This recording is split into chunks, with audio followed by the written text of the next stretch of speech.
Thank you, Dr. Murthy. And I am very mindful that my time has been cut down from 20 minutes to 12. So it's all in good faith for the quality of the session to be maintained, right? So since we are all quality professionals here, we will keep up the quality, right, of the time. So thank you very much. And also, I have been entrusted to keep you all awake after the lunch session. So I always say that the two sessions are always very challenging. One is before the lunch because people are getting hungry and they get fragrance of the food. So, and the second one, the more challenging one is the after the lunch because everyone feels sleepy. So I'll try my best to make this session as interesting as possible, and I'll try to be quick as well.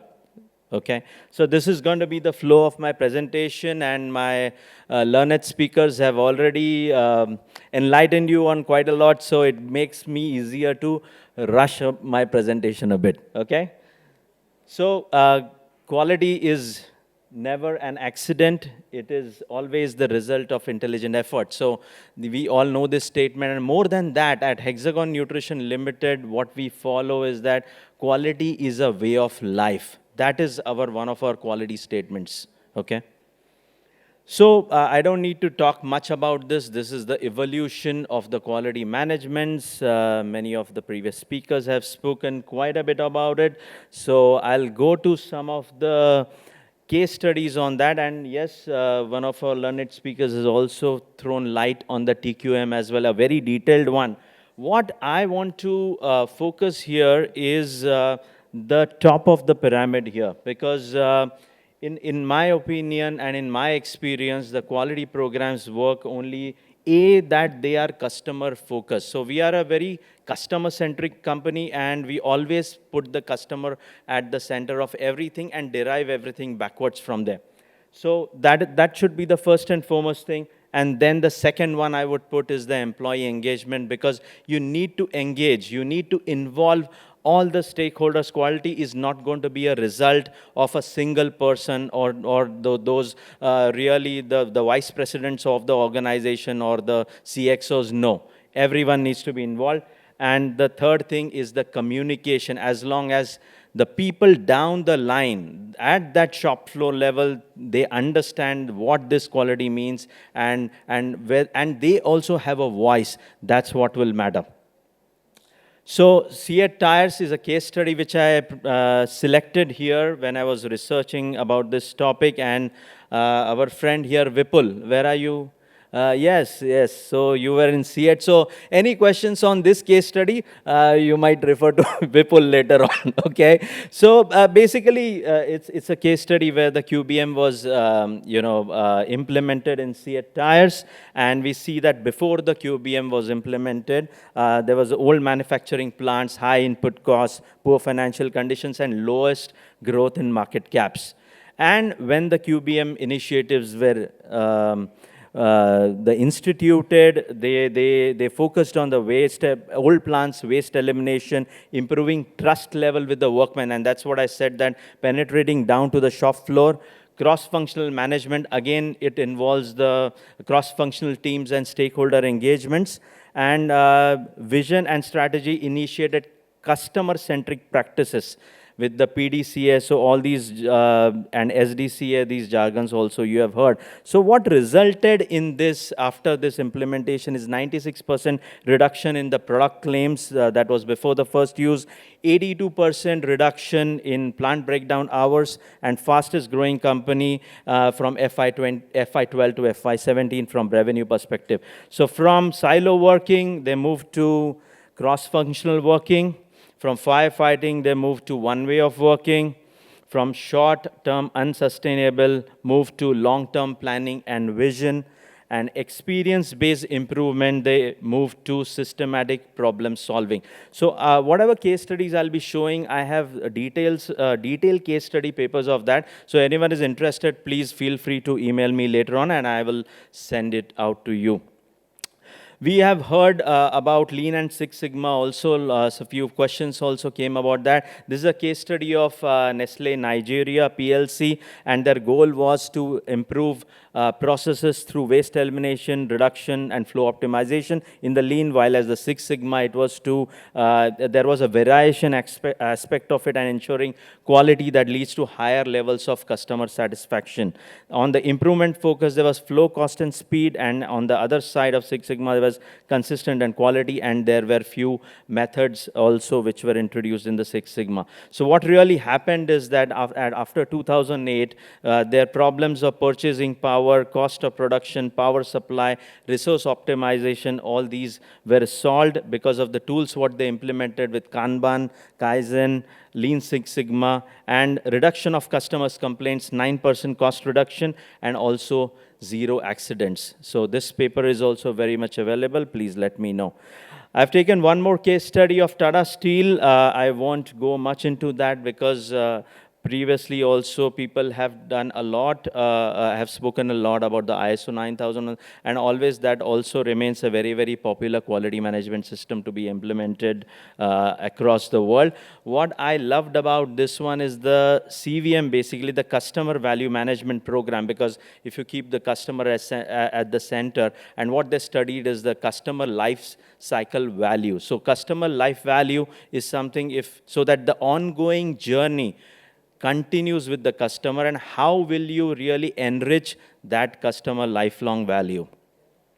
These are few quality implementations in business processes. I will not much emphasize on that, but in sales and marketing, in R&D and product development and design, you can implement various either QA, QI, QP, and this might vary from person to person. This might be very subjective as well. So as per your organizational needs, this can be tailored also. Now, this is a bit differences what I wanted to point out because of my topic of innovation through quality, that the differences between quality management system and an innovation management system. So here is on one side a customer focus, while on the other side there is a realization of value. On one side there is leadership, while as on the other side there are future focused leaders. On one side there is engagement of people, and another side is the strategic direction and improvement and exploiting insights. Someone also talked about that, yes, someone with that $1 million idea should come up, and they should be encouraged to say that. Evidence-based decision-making on the left-hand side, and right side is managing uncertainty. And that interests me and intrigues me much more, because innovation is also about uncertainty. You don't know what end result you are going to get. Although you put your best of efforts, you're going to put your millions of dollars behind it, but the end is still uncertain till the time it proves itself. And proves itself not just in vitro, but in vivo also, in the market also. That's what I mean to say. Sorry for my bit of medical language being a doctor. Relationship management to adaptability. That's another difference what we have. So when we see the overlap of quality and innovation, quality in innovation and innovation in quality. So both should go hand in hand, and both are inter-implementable as well. Okay, although they are mutually exclusive, but they cannot live without each other. And when they get combined, the beautiful synergy what you get is a customer satisfaction, because when you get customer satisfaction, you're going to create value. You're going to create value for your company, for your shareholders, for your customers. Continuous improvement, operational efficiency, and risk mitigation. Again, these all will add to creating value for your company. This is one very, very interesting research study which I came across, University of Nebraska, onto social quality management. And it relates to my experience of all the different programs we are implementing in our company as well. And what it really states, the conclusions of this, that there is reciprocal relationship between quality management practices and technical management practices. Social quality management enhances innovation. Now, why? because there is more involvement of people. You are engaging all the stakeholders. You don't know that whether that $1 million idea or $1 billion idea is going to come from the most frontline worker of your company, or is going to come from the CXOs of your company. Nobody knows that. But it can come through a collaborative effort, and that's the reason for the social quality management, which enhances that innovation. Organizational size and managerial ethics positively moderate the relationship between TQM and innovation. And innovations come about from combining two or more ideas or concepts. Obviously, it is a teamwork. Innovation is a result of teamwork, as much as quality is also a result of teamwork. So without teamwork, it cannot happen. And when the best of ideas combine, the best of innovations also will happen.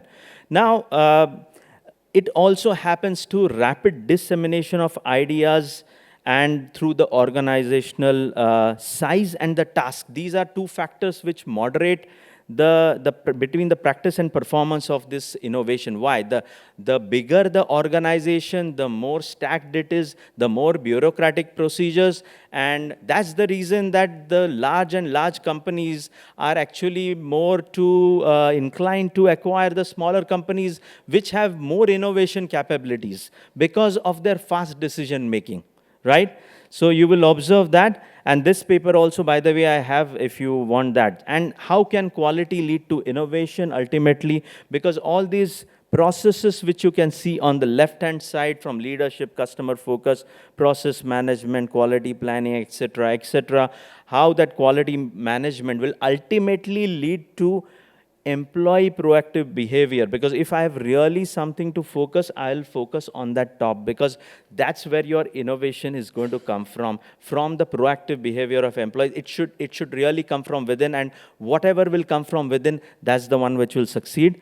That also depends on your organizational culture, which will, again, your quality process will help to improve, hopefully, and your knowledge management, and that will lead to that innovation and the innovation performance as well.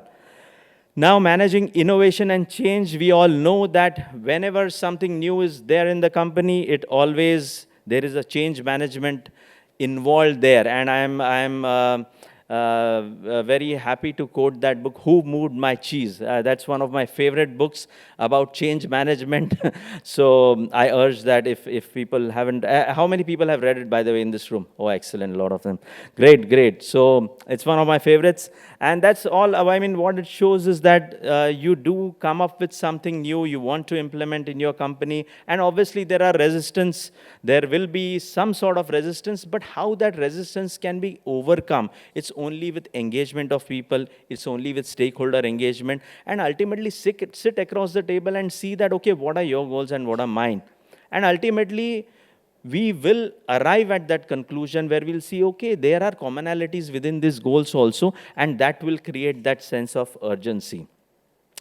So a little bit about us, whom we are. We are a nutrition manufacturing company. We have 3 verticals in the company. A B2B vertical where we manufacture vitamins and mineral premixes, which go as a raw material into various food products. For example, Bonvita, Britannia, Amul milk, etc., whatever fortified foods. I heard the ring. And we have 2 R&D centers in Nasik.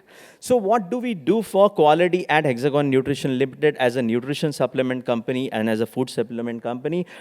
Way back in the year 2000, we were one of the first companies, one of the first food companies in the country to acquire HACCP certification. Any food technologist here, nutritionist? No? Yes, good.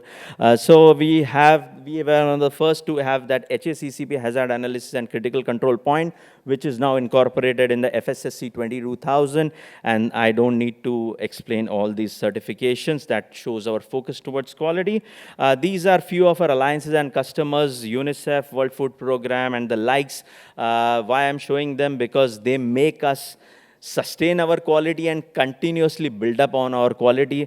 Every quarter, one of these organizations or one of our top customers are coming and auditing our plants, and they keep us on our toes.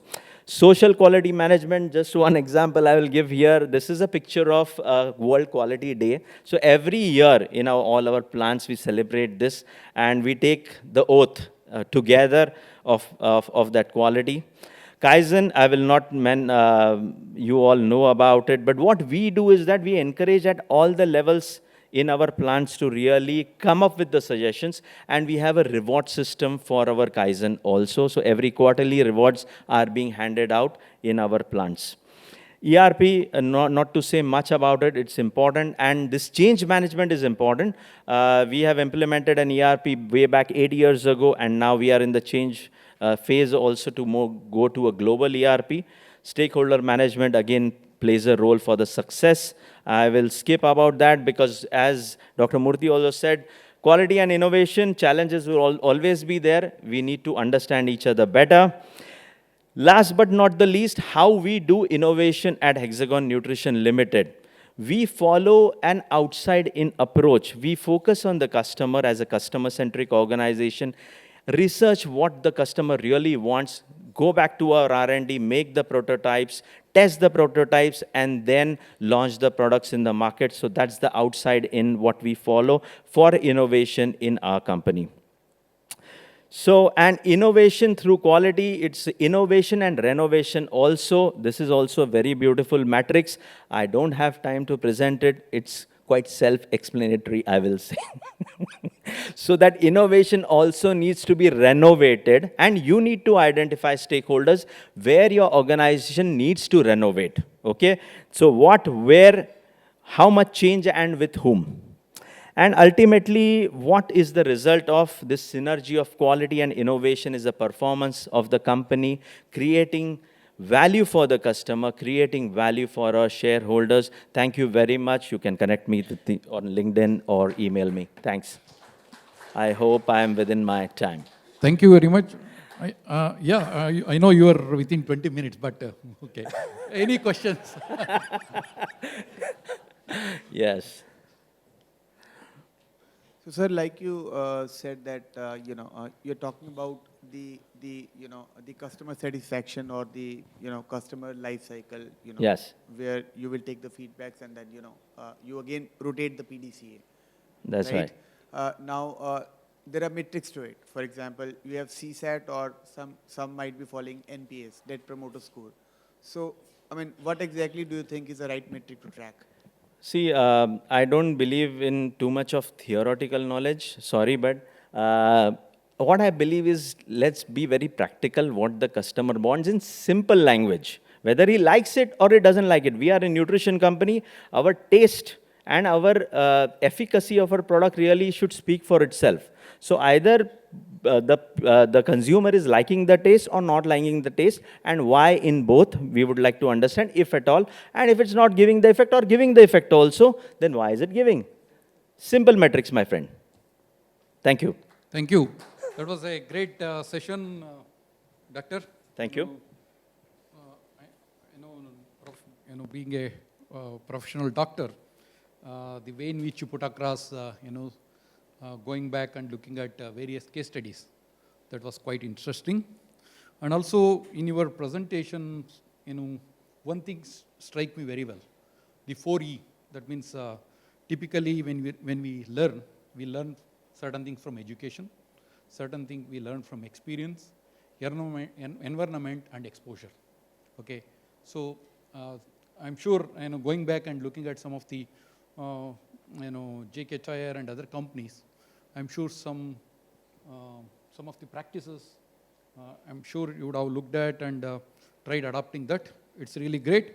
And also, I'm also very happy that a medical doctor coming back and talking about quality. That interests me. Thank you once again. Thank you.